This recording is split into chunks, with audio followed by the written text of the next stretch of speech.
Olá, minha gente. Vamos continuar a nossa linda conversa. Vamos falar hoje um pouco sobre as feridas do coração. O amor é uma energia de dentro do ser. E o coração é a porta do amor.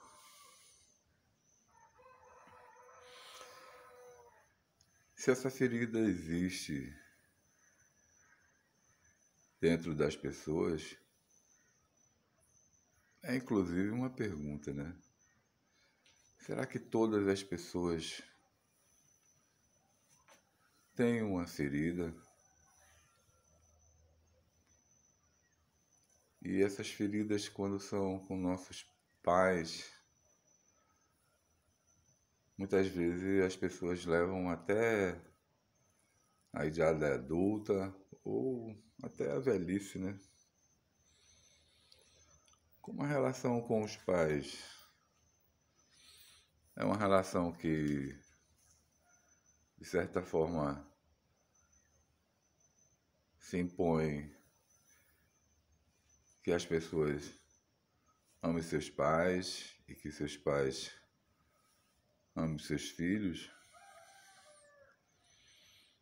Essa coisa fica velada ou fica um atrito contínuo até as pessoas, até seu último dia de vida, né? As pessoas ficam ali em conflito com o pai ou com a mãe o tempo todo. E a compreensão sobre essas dores até agora tem sido do comportamento entre essas pessoas, né? Entre o filho ou a filha, o pai e a mãe. Pode ser com dois, pode ser com cada um especificamente. E a gente percebe que essa ferida, quando a gente se aproxima das pessoas e há uma revelação dessa dor mais forte, a gente percebe que essa dor é uma dor muito interior.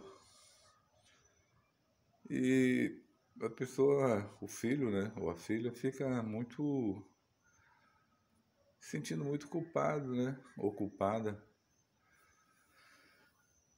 de ter aquele sentimento com relação ao seu pai ou sua mãe. Porque os pais nos trouxeram essa experiência, né, de vida, né? Nos deram essa oportunidade. Então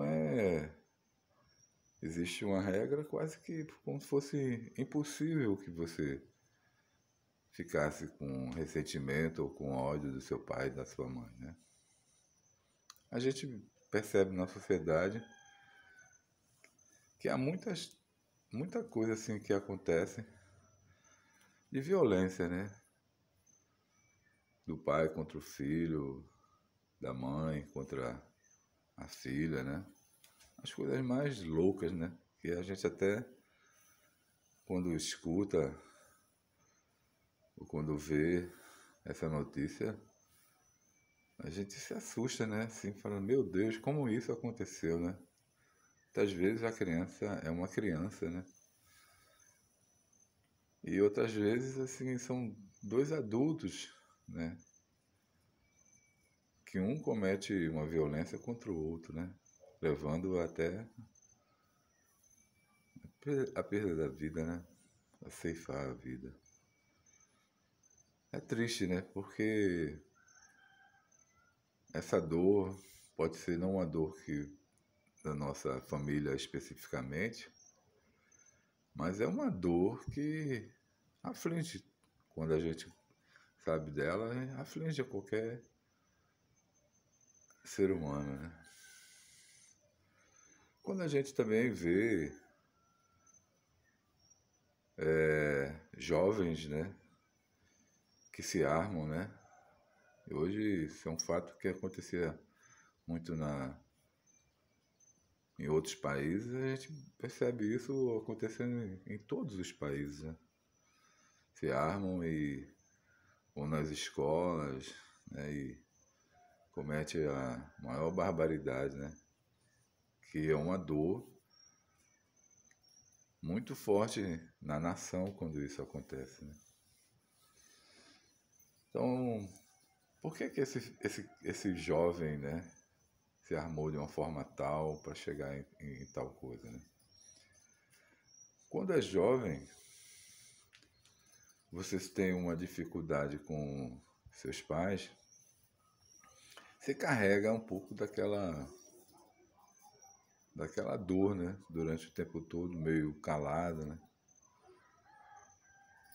Sentindo aquela coisa, né? Antigamente, hoje também acontece, né? Mas antigamente era mais frequente porque bater em filho era uma coisa tolerada como normal, né?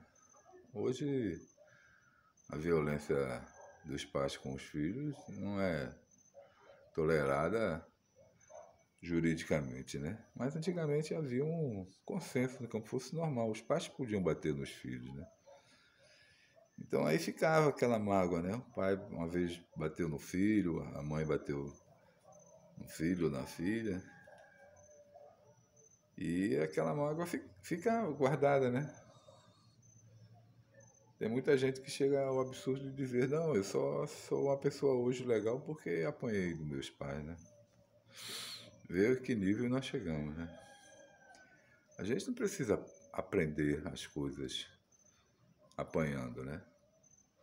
Porque é um ato, inclusive, de covardia, né? Se a gente pensar, né? É uma pessoa adulta batendo numa criança indefesa.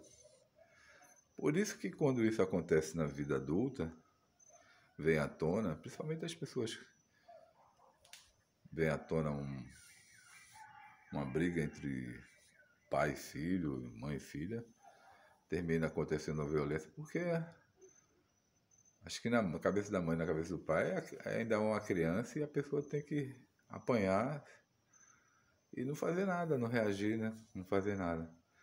E quando é adulto, a pessoa faz alguma coisa, né? E aí essa reação termina tendo um resultado trágico, né? E para as pessoas que não reagem dessa forma, elas guardam as dores dentro de si, né? E ali fica massacrando uma dor. Essa dor é uma dor que ocasiona, que traz, né? Por exemplo, que ocasiona realmente muitas coisas assim negativas, né, na vida do filho ou da filha, né? Porque esse filho ou essa filha vai se relacionar com outra pessoa, né? Vai procurar um parceiro, uma parceira, né? De vida. E qualquer aspecto, por exemplo, muito parecido com que o companheiro possa ter com o pai daquela pessoa que ela teve dificuldade, ou uma companheira que tem algum aspecto parecido, né? Então, quando eu falo parecido, a parte negativa, né? Com a mãe daquela pessoa que está tendo uma relação, aquilo já é uma barreira para o desenvolvimento desse futuro casal, né? E há uma transferência dessas pessoas feridas quando, enquanto filhos, né? Há uma transferência delas para as relações ali, né? Além da barreira, que é uma barreira energética psicológica, além dessa barreira, que foi criada lá com os pais, se torna uma barreira da relação naturalmente. Pode ser que nem a pessoa, o futuro companheiro ou companheira, não tenha nem nada, nenhum aspecto parecido com os pais, né, dessa pessoa. Mas a barreira vai estar ali. E essa barreira, acho que é a coisa mais importante dessa nossa conversa, né?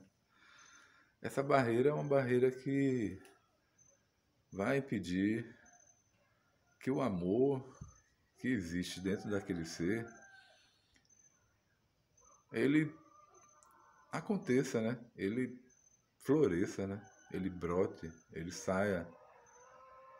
Porque o coração está fechado. E quando eu falo coração, é o quarto chakra, né? Porque é uma mágoa guardada, né?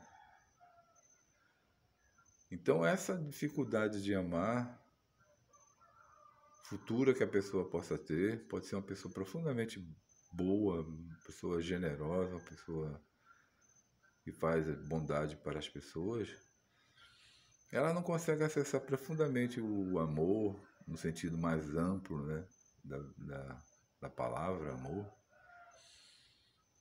porque o coração está fechado por conta de mágoas do seu passado, né? Isso é uma tristeza muito grande, né? Eu acho que é uma tristeza em grande parte da humanidade, né? Lamentavelmente.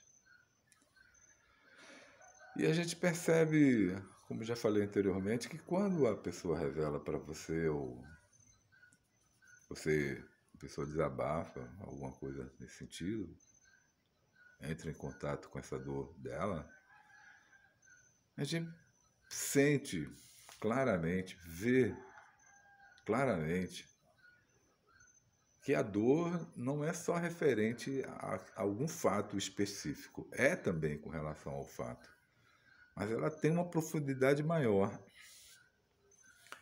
A gente pergunta assim, por que que os pais, quando têm os filhos, e existe um jargão, por exemplo, dos pais que dizem, não, nós amamos os filhos, todos eles da mesma maneira.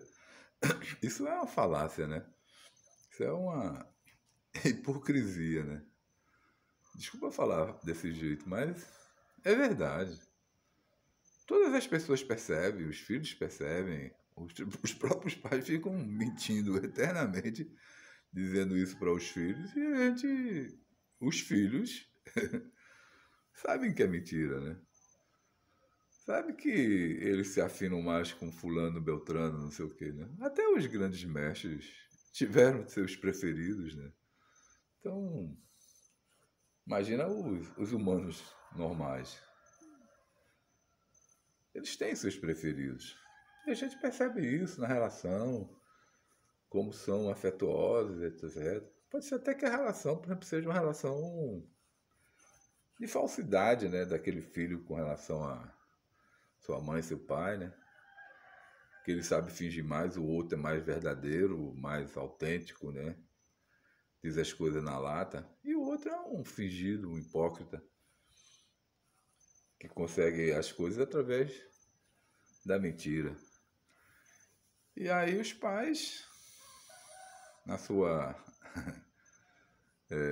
infantilidade emocional, consideram mais importante aquela hipocrisia do que a verdade que o outro, ser verdadeiro que é o outro, né? A hipocrisia parece que tem tem um amparo geral da humanidade, né? Porque as pessoas preferem a verdade. Tem um ditado que diz assim, de um ser iluminado, ele fala assim, quando eu minto, eles me abraçam. quando eu falo a verdade, eles me batem. Então, muitas vezes esses iluminados, para falarem as suas coisas, eles falavam não de forma tão aberta, né? Usavam uma linguagem que a pessoa tinha que entender o que ele estava querendo dizer, né? Poética, né? Uma linguagem que não era tão clara. Mas isso é complicado, né? Porque essa linguagem geralmente, por exemplo, quando não é tão assim declarada, aberta, ela tem milhões de interpretações, né? E aí cada um interpreta conforme o seu gosto, né? Por isso é que a gente percebe, por exemplo, tantas divisões, né? No campo, em todos os campos, né? Mas eu estou falando especificamente relacionado aos mestres, no campo religioso, né? Cada um que interpreta do seu jeito as palavras que foram ditas, né? Porque não eram ditas tão claramente. É porque se também fosse dita essa verdade muito clara, na lata mesmo, as pessoas não gostam de escutar a verdade na lata, né? Aí é fazer como a frase que eu falei, né? Quando eu minto, eles me abraçam. Quando eu falo a verdade, eles me batem. Então eles já bateram nos mestres, né? Já mataram os mestres. Aí esse mestre, por exemplo, não duraria menos tempo do que eles duraram, né? Então, foi evitado, né? Até hoje, falar a verdade, né? E as relações tem muita hipocrisia, né? A gente vê isso, né? A gente percebe. Quando a pessoa faz um sorriso falso, né? É muito engraçado. A gente vê esse sorriso falso, por exemplo, em muitas fotografias, né? Muitas fotos, né? E a gente percebe isso nas relações, né? As pessoas sorriem falsamente, né? A pessoa capaz de sorrir falsamente é capaz de tudo, né? E muitas vezes, assim, o sorriso é só os dentes que a pessoa está mostrando, né? Quem observa sabe que aquela pessoa está ali sorrindo. É uma mentira aquele sorriso. Nossa, mas eu acho que se pecado existe, eu acho, por exemplo, um dos piores pecados, né? Por exemplo, o sorriso falso, né? Não só de mostrar os dentes, mas de dar uma gargalhada, não, de fazer que está sorrindo com aquilo ali, com alguma coisa, quando é uma mentira, né? Só uma forma de tentar agradar o outro, né?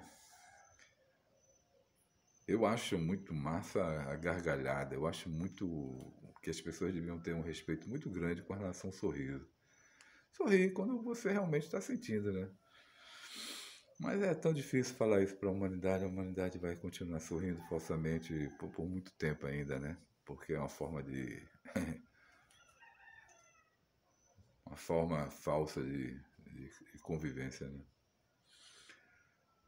Mas voltando à questão, por exemplo, da dor, da ferida no coração desse filho ou dessa filha, e também pode ser essa ferida também no coração do pai e no coração da mãe relacionada ao filho, na filha, né?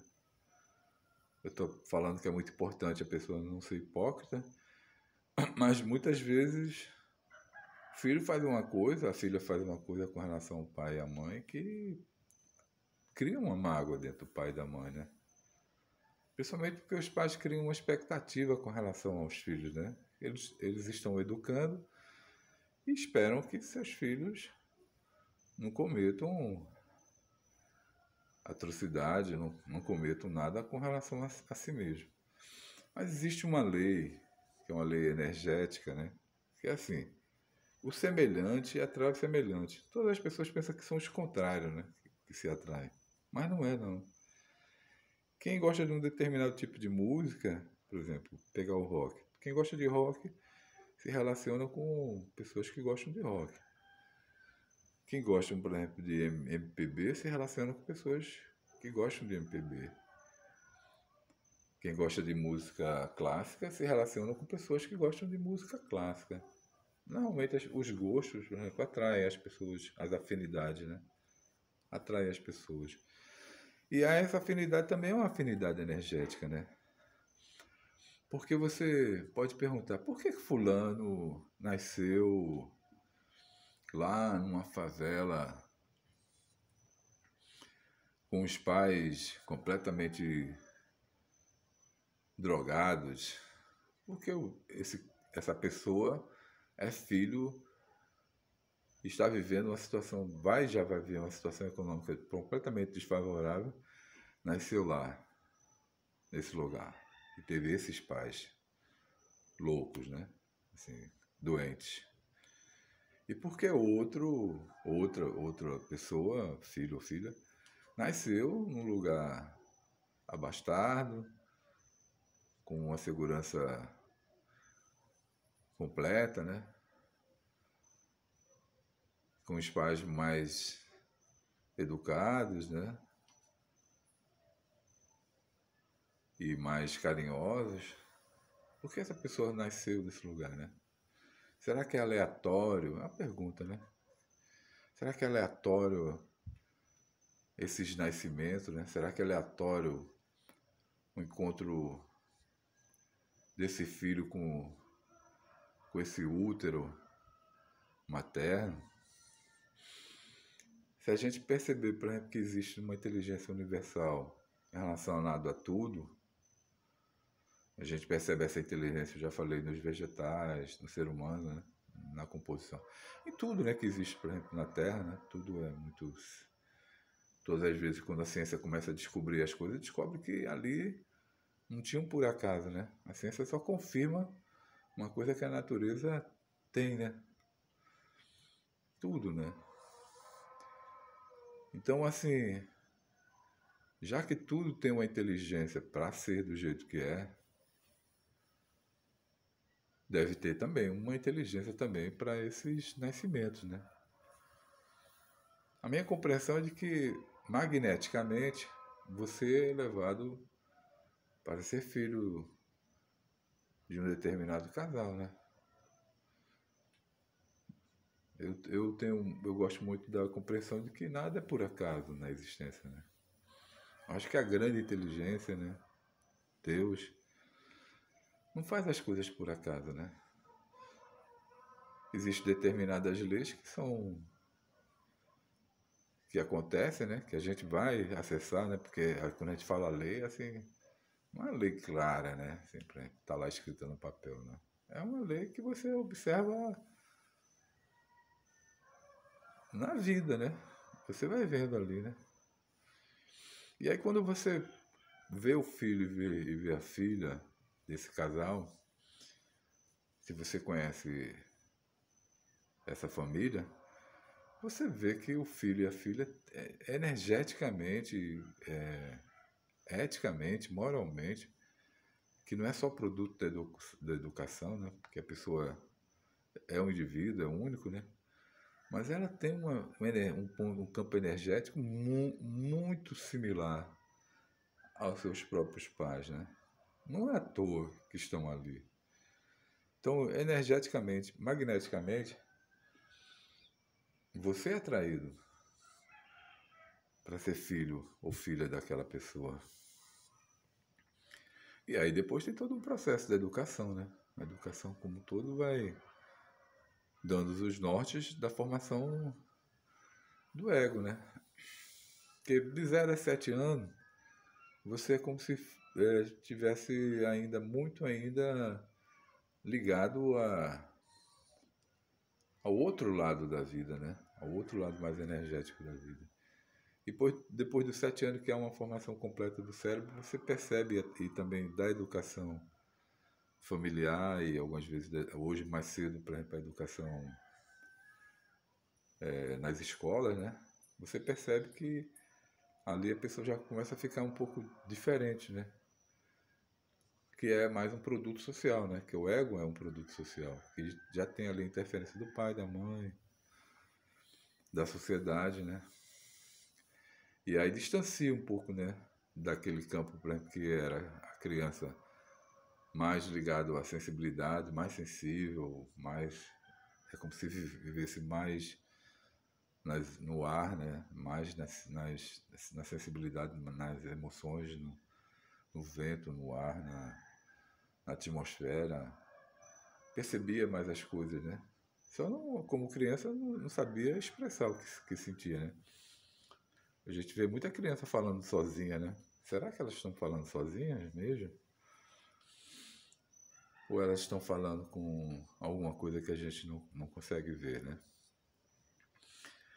E esse não conseguir ver não é necessariamente uma coisa energética, né?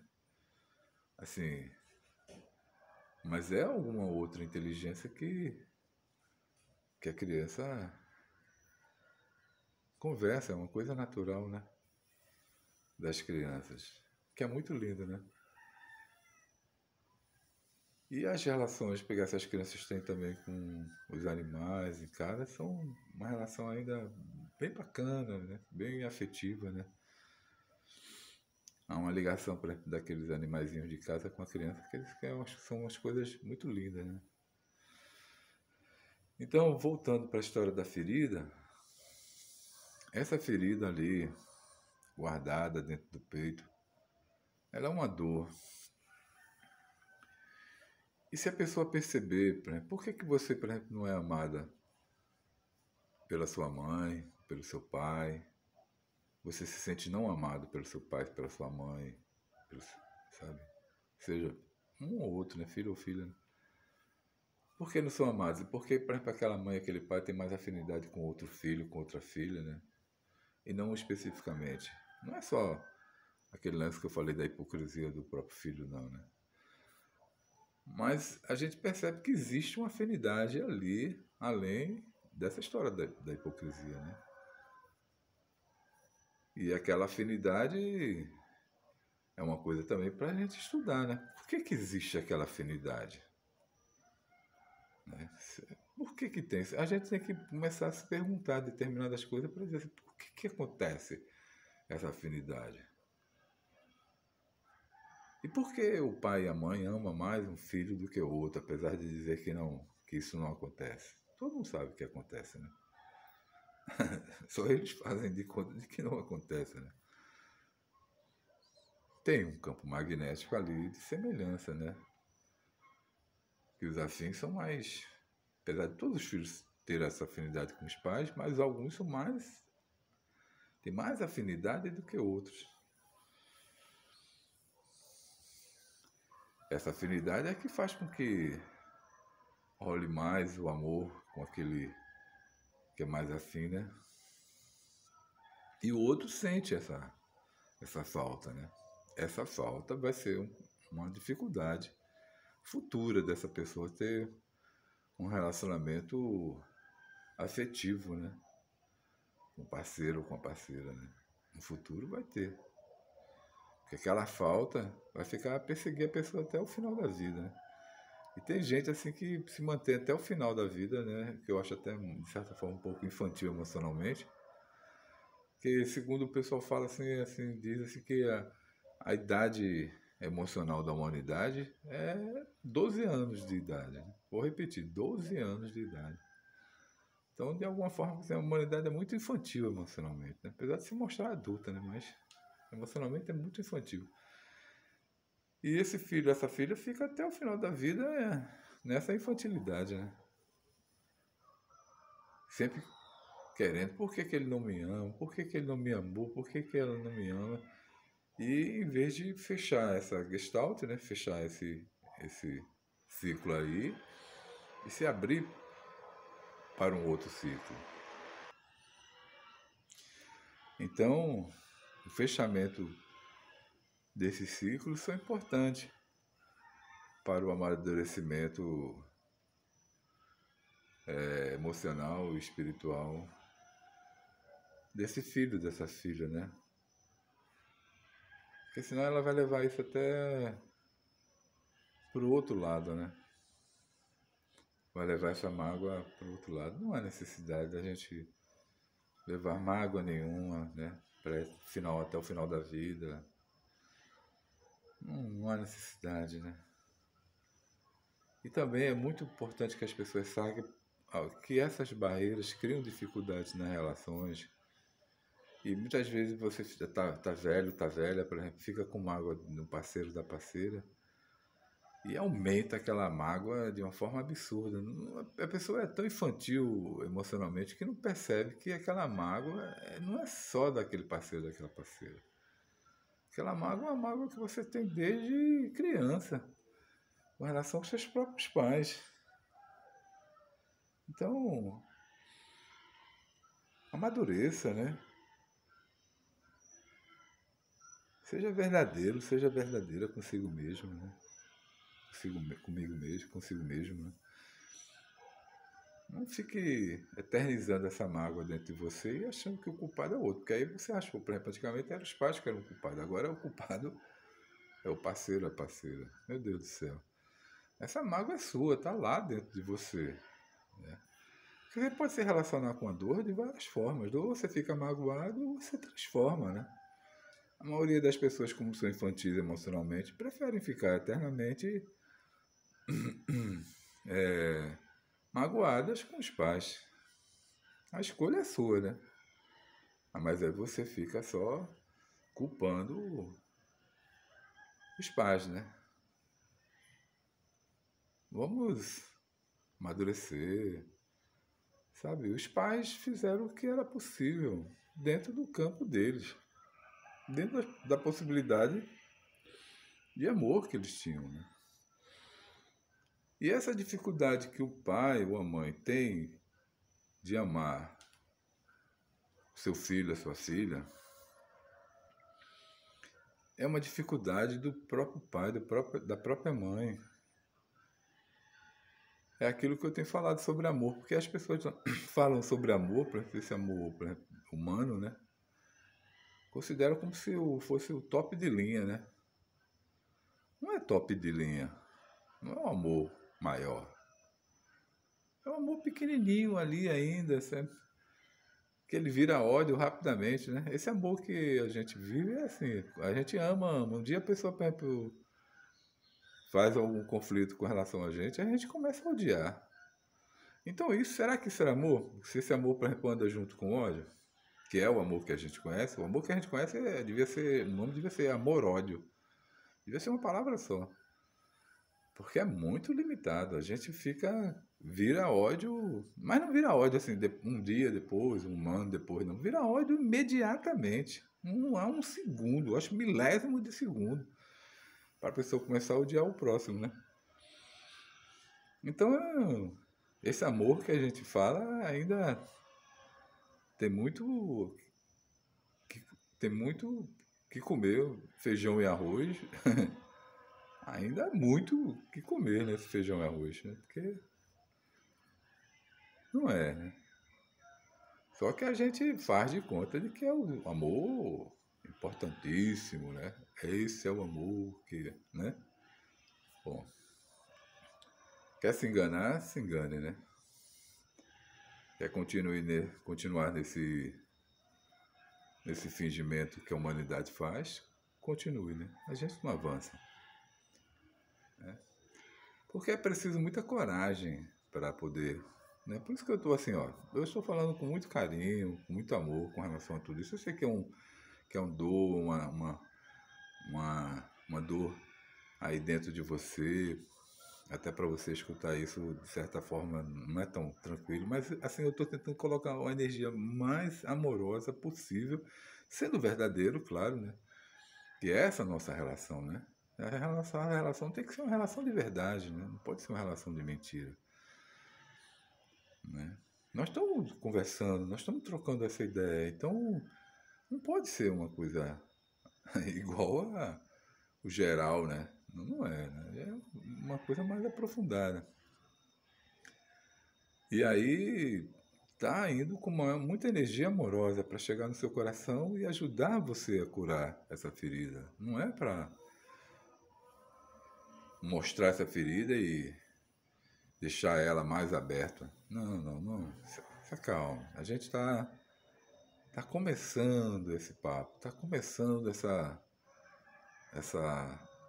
união, articulação, né? Porque a relação entre nós tem que ser uma relação de coração para coração, porque, sabe, para você se abrir para o amor, porque se você ficar com essa ferida dentro de você, você não vai conhecer o amor. E aí, voltando para os pais, por que que eles não amam verdadeiramente os filhos? Porque eles não conheceram ainda verdadeiramente o amor. Eles têm um bem-querer, têm um carinho pelo filho, pela filha, alguns muito mais esse bem-querer. Mas é porque eles internamente não conheceram. Porque o amor não tem objeto, por exemplo. Aí você acha, eu só amo a minha família. Se você ama só a sua família, você ainda não conheceu o amor. Porque o amor não é só relacionado à sua família. O amor é muito mais amplo, né? Você tem compaixão com relação a tudo que existe no mundo, né? E você, se o amor, por exemplo, se eu vira ódio rapidamente quando acontece algum fato, também ainda não é amor, né? É esse amor, vou dizer que é esse amor limitado que a gente conhece. É uma forma embrionária de amor. Tudo bem, tá certo, vamos aceitar assim. Mas ainda não é ainda o amor que a gente sabe que tem dentro da gente para poder fluir, para poder sair. Eu não estou tentando falar de alguma coisa que não existe, não. Estou falando de uma energia real que existe dentro de cada ser. Mas há tanta barreira, tanta barreira, que essa energia não sai, que ela fica ali guardada. Porque o contrário do amor não é o ódio, não. O contrário do amor é o medo. O medo é que é o bloqueio para esse seu amor fluir. O medo é que é o bloqueio para você evoluir. O medo que é a dificuldade maior. E aí todo mundo fica ali na sua, observando. Será que aquela pessoa merece confiança? Será que não merece? Também a confiança é sua. Você é que tem que desenvolver a confiança. Se você for eternamente desconfiado, você vai ter uma dificuldade de se abrir para esse amor, né? Tem até uma história assim, por exemplo, da Índia que é muito engraçado. Um cara estava cheio de problemas, né? Assim, de doenças físicas. Procurou um médico, né? Um médico lá na Índia é muito invocado, né? Muito, muito interessante, né? Aí o médico, ele falou dos problemas, aí o médico disse, olha, deixa eu perguntar uma coisa para você. Você tem alguém que você ame verdadeiramente?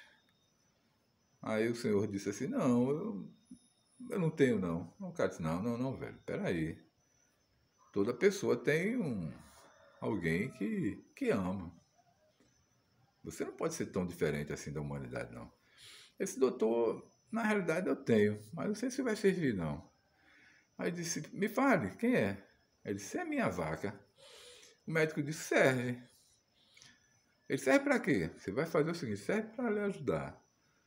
Você vai fazer o seguinte, você vai pegar essa vaca, vai botar dentro da sua casa, você vai cuidar dela durante 3 meses, mas ela dentro da sua casa. Você não pode tirar ela dentro da sua casa. Tá certo? Daqui 3 meses você volta. O cara foi. Depois de 3 meses volta o cara, né? Com o maior sorriso largo no rosto. Aí disse, doutor, muito obrigado. Aquela vaca me curou. Aí o médico disse, não foi a vaca? Ele disse, como assim, doutor? Olha que aquela vaca me deu trabalho na minha casa. Sujava a casa. Era um absurdo, eu tinha que estar limpando o tempo todo. Comeu meu colchão, porque os colchões eram de capim. Olha, foi difícil, não foi fácil não. Eu tive que ter muita paciência, né? Mas depois, com essa paciência, doutor, eu cuidando dela, no final, eu me senti uma outra pessoa. Acabou todas aquelas coisas que eu vim aqui trazer para o senhor, aquelas reclamações. Ele disse, não foi a vaca. Não é possível, doutor. O senhor não recomendou a vaca como um remédio? Ele disse, foi, mas o que lhe curou foi a confiança. Entende? Então a falta de confiança é uma doença que não é percebida pelas pessoas, né? Então até uma vaca serve. Serve tudo. Serve um cachorro, serve um gato, serve uma planta. Tudo serve. Precisa com que você confie naquele ser que está ali. E aí você desenvolve a própria confiança. Enquanto você ficar sem confiança, você fica fechado. E se você fica fechado, você não brota essa é a energia de cura, por exemplo, porque eu já falei que essa energia do amor é uma energia não só de cura, mas é uma energia científica, é a energia da existência, é a energia divina, que está dentro da gente, que precisa vir à tona, né? Para cuidar do nosso corpo como um todo, para cuidar das nossas emoções como um todo, para cuidar da parte espiritual como um todo. Então, se está fechado porque não confia, essa energia guardada adoece. Tudo que fica guardado demais, por exemplo, você pega, bota alguma coisa na geladeira, não usa, mesmo estando dentro da geladeira, que as coisas estragam. Não tudo guardado, você pega uma água, por exemplo, que não flui, está ali numa poça, se você for fazer um exame nela, você vai ver muita coisa que já é uma água doente. Porque o que é saudável flui. Eu já disse isso para vocês. O ser é eternamente evolução. O ser está crescendo o tempo todo. Você fica no campo da monotonia porque você fica ligado à sua mente. Mas se você perceber que todo dia é um dia diferente, porque você não é a mesma pessoa, você sai desse campo, por exemplo, de achar que a vida é monótona, que o outro é monótono, que a outra é monótona. Você vai para um campo da evolução. Você saber que o outro não é a mesma pessoa, você não é a mesma pessoa. Você é que se repete, porque a mente é repetitiva. A mente realmente, algumas vezes, é um saco, né? Ela cria, você se identifica com ela e você começa a achar que tudo é igual, tudo é monótono. Nada é igual, rapaz, tudo é diferente. É porque você está ligado à mente, não está ligado ao seu ser. Quando você está ligado ao seu ser, você para com essa história, você para com essa confusão, para com essa doidice aí da humanidade, né? Mas são poucas as pessoas que realmente se identificam mais com o coração, mais com o ser, né? A maioria se identifica com a mente. Aí tudo fica igual. A humanidade é igualzinha, né? As mesmas pessoas com os mesmos problemas daqui, a mesma da Índia, a mesma, por exemplo, do Canadá, é a mesma do mundo inteiro, né? Os mesmos problemas. Porque a mente é muito parecida, né? Se você se liga, por exemplo, ao ser, não. Aí você, por exemplo, é um ser diferente. O ser, por exemplo, de qualquer parte do mundo é diferente, né? Então, minha gente, essa falta de amor que os pais têm com relação a si mesmo, a mãe não descobriu o amor verdadeiro dentro dela, porque ela também tem algum tipo de ferida dentro dela que ela não conseguiu desenvolver. Então, se ela não tem, como é que ela vai dar? Eu tenho repetido muito isso. Você, por exemplo, vai lá, abre um poço no sertão. Algumas vezes tem água, mas grande parte não tem. Aí como é que você vai tirar a água de poço seco? Como é que você pode, por exemplo, como é que a pessoa, por exemplo, não tem água dentro de si, porque é um poço seco, vai dar água para as pessoas beberem? Então, quem não tem ainda amor dentro de si, como é que as pessoas vai dar amor para o filho?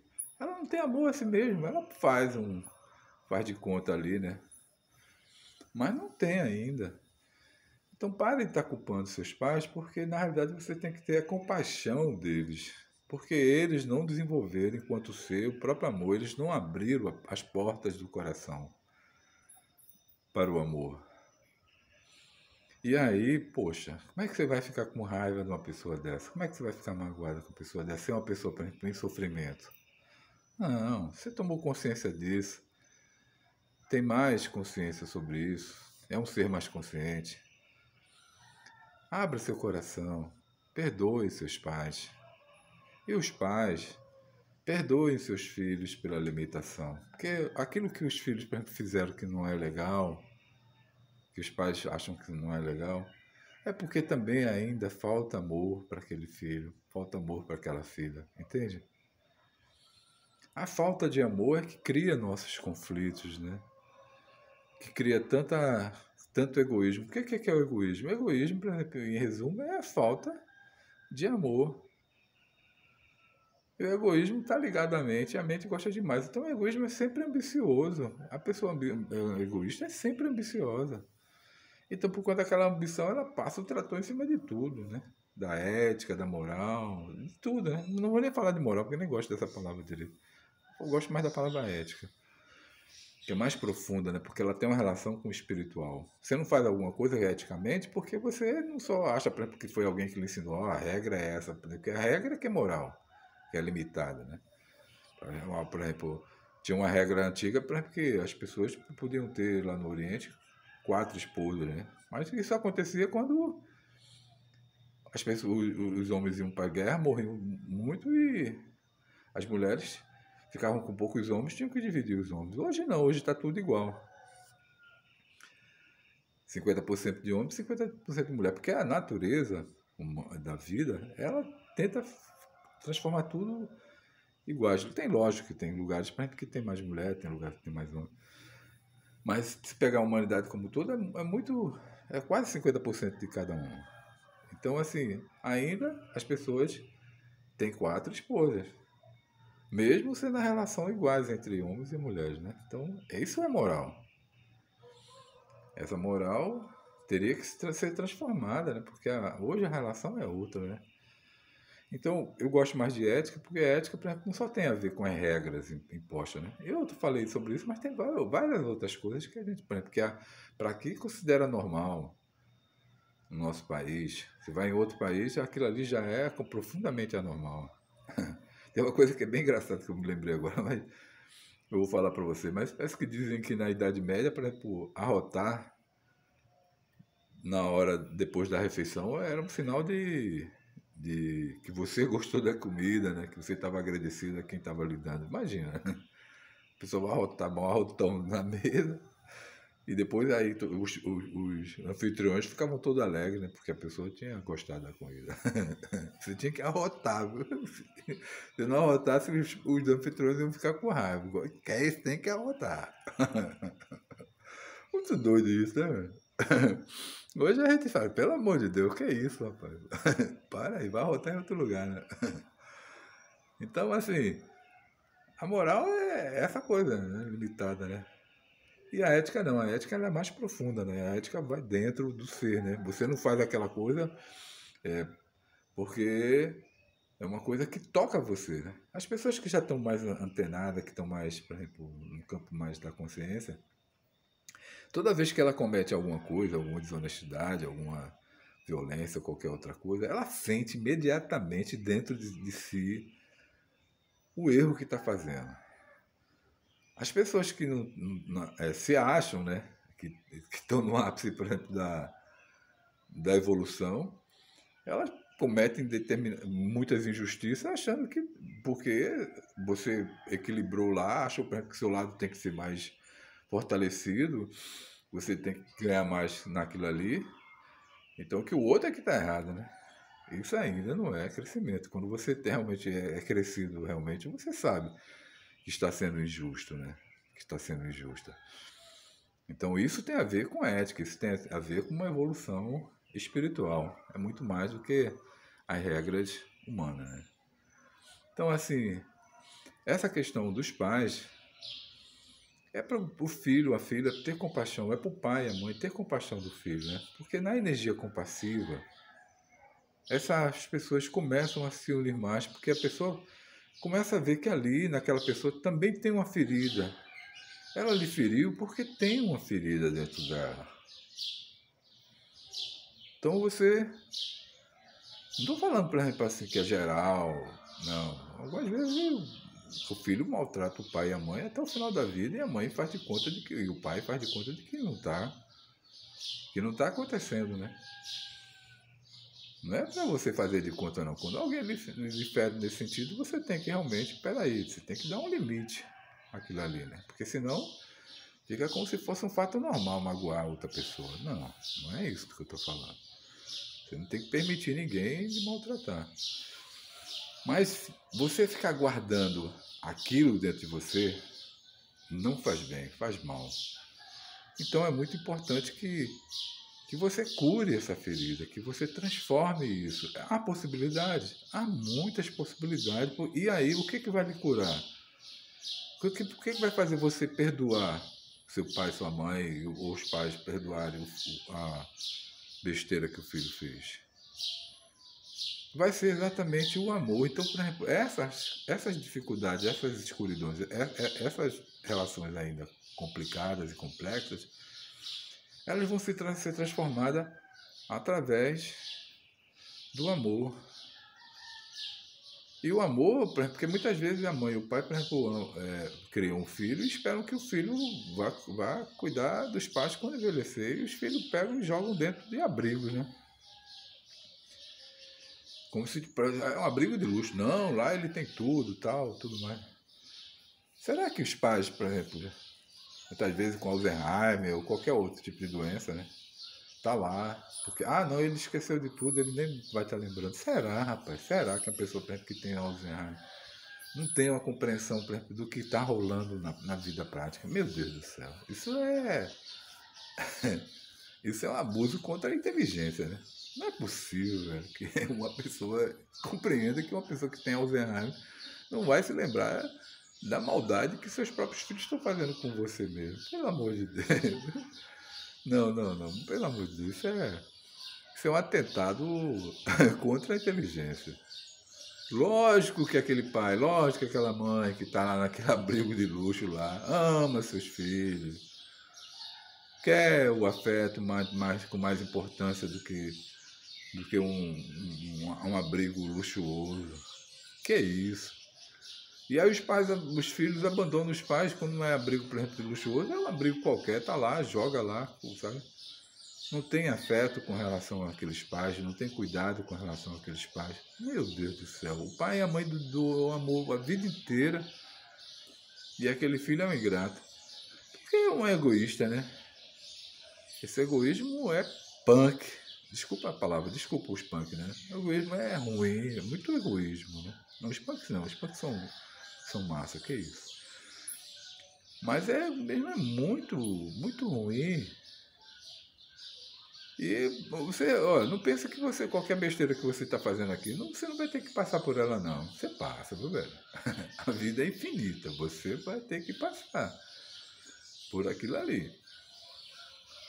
Então, desenvolva esse amor dentro de você para você doar aos seus pais quando eles, por exemplo, estiverem mais velhos. Os pais desenvolvam seus amores dentro de si para doar para aqueles filhos, para não criar essa mágoa com relação a si mesmo. Então, assim, o perdão de ambos nessa relação só vai rolar quando você desenvolver o amor seu, dentro de você, o amor interior, o amor próprio. E aí, com esse amor próprio, esse amor desabrocha o coração, abre aquela ferida, cura aquela ferida, coloca lá os remédios bacanas para serem curados, porque o amor é uma energia de cura, é um remédio profundamente salutar. E aí, velho, você vai, com aquela cura que aconteceu dentro de você, você vai olhar seu pai, sua mãe, você vai olhar seus filhos com outro olhar. Então essa compaixão, ela só vai rolar entre essa família e aí extrapola a família, porque quando você desenvolve esse amor dentro de você, você vai amar seus pais, mas vai amar também os vizinhos, vai amar as pessoas no trabalho. Você vai ser amor aonde você estiver. E não é tão grande esse amor, mas já é um amor, já é uma coisa que brota dentro de você, porque você curou essa ferida, sabe? Então essas feridas são antigas, sabe? São muito antigas. E aí a gente fica repetindo o mesmo padrão o tempo todo, sabe? Não, vamos limpar, sabe? E não vai limpar simplesmente assim, você diagnosticando ou você falando uma palavra-chave numa determinada compreensão daquilo que está tendo, não. Aquilo é o início das histórias.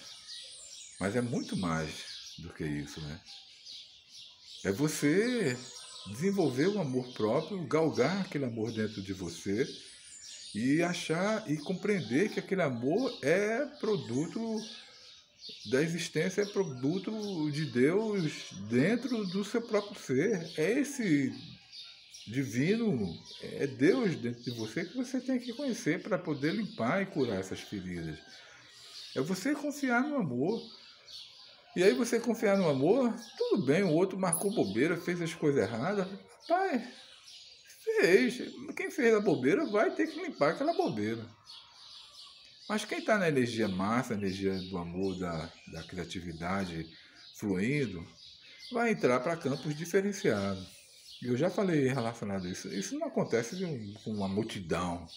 Isso acontece indivíduo por indivíduo. Então estão aí, né? Trocando essa ideia para tocar nesse indivíduo que é você que está escutando e vendo esse vídeo. E bacana, eu nem percebi, né? Mas já está de dia, né? Você está vendo agora outra imagem, né? Eu comecei uma imagem escura porque era de madrugada e agora já clareou o dia. Então, minha gente, é o amor que vai fazer com que o perdão aconteça.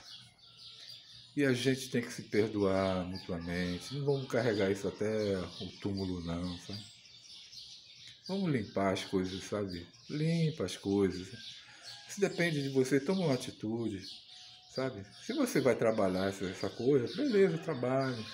Mas quando eu digo assim, por exemplo, que não precisa de trabalho, é porque é a partir do momento que você toma uma decisão de que precisa acessar seu próprio amor, que vai curar sua própria ferida, que aí desenvolve as outras coisas. Então, por exemplo, o trabalho vai ser um trabalho que não vai ser um trabalho, porque o próprio amor não é trabalhoso, o amor mesmo vai fluir no seu ser, vai estar ali, ó, fluindo, limpando, você se harmonizando. Aí seu pai e sua mãe se tornam o quê, rapaz? Os melhores amigos, os amigos mais bacanas que você vai ter.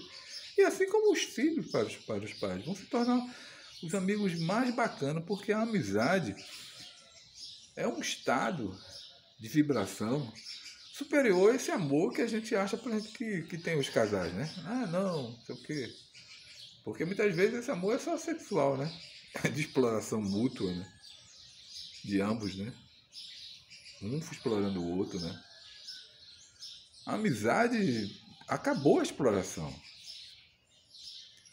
Você ama aquela pessoa. A amizade é um amor muito superior ao amor comum. E aí o amor maior do que o amor da amizade, aí, por exemplo, sei lá, que não. Eu acho que não tem nem nome, né? É uma coisa sem nome ainda. E massa que seja sem nome, sem característica. E que a gente nem consiga encontrar o nome, né? É mais um sentir mesmo do que nomear. Que essa energia tá aí dentro de você, doida para fluir, doida para abrir as portas do coração.